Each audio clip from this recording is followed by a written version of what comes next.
Hey, we know AI wrote that, and it's totally cool, but it was definitely from a robot and not you, because humans don't talk like that. Think about it like the movie The Terminator.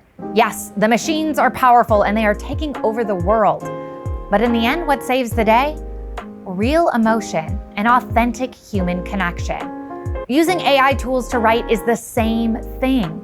If you just use the tool itself, it's going to feel distant and not very conversational.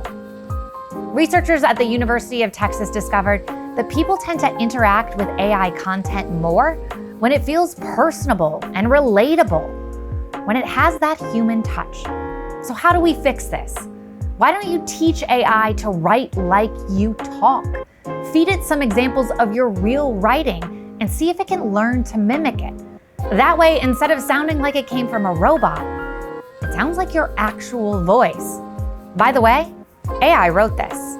If you're ready to learn how to work smarter and not harder, book a free story coaching session with us today at Scout, and we'll teach you how to bring the humanity back into your stories.